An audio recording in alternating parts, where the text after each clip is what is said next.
বিশ্বনাথ গুপ্তকাশী আজি 341 বছৰ সম্পূৰ্ণ হৈছে এই গোসাঁই ফুৰা উৎসৱ। এই সকলো ৰাইজৰ কাৰণে এটা আধ্যাত্মিক দিশতে হওক ভক্তিভৰা হওক সকলো ৰাইজে উলহ মালহেৰে আহি এই বিশ্বনাথ মন্দিৰৰ পৰা গোসাঁইক উলিয়াই লৈ যায় পানী ভঁৰাললৈকে। এই পৰম্পৰাত হাজাৰ হাজাৰ ভক্তগণে অংশগ্ৰহণ কৰে আৰু এই পৰম্পৰা আজি ইতিমধ্যে 341 বছৰ পূৰ্ণ হোৱা বুলি সকলোৱে অভিহিত কৰে। গতিকে এই আহোম ৰাজত্বৰ দিনৰ পৰাই হয়তো চলি আহিছিলে এই উৎসৱ। গতিকে আশা ৰাখিছোঁ ই এটা আমাৰ গুপ্তকাশীৰ কাৰণে বৰ ঐতিহ্যমণ্ডিত উৎসৱ। আৰু আন প্ৰকাৰে চাব গ'লে গুপ্তকাশী হ'ল এখন ইতিহাস প্ৰসিদ্ধ ঠাই। ইয়াত পৰ্যটনৰ অলেখ ইয়াত উৎস আছে। সেই পৰ্যটনৰ ক্ষেত্ৰতো এই উৎসৱে যথেষ্ট ৰাইজক আকৰ্ষণ কৰে।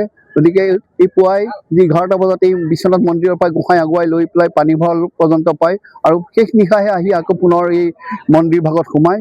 গতিকে এই পৰম্পৰাত ৰাইজে উলহ মালহেৰে অংশগ্ৰহণ কৰে আৰু দূৰ দূৰণিৰ পৰা ভক্তগণ আহি ইয়াত সহযোগ কৰে।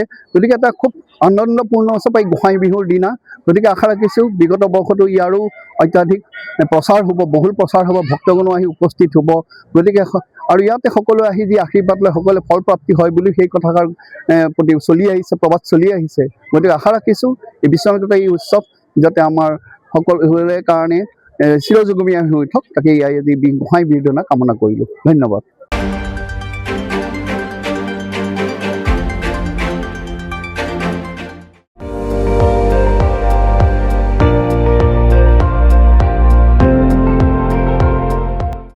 আপুনি চাই আছে ND24, সৰ্বশ্ৰেষ্ঠ নহয় সৰ্বোত্তমৰ দৌৰ।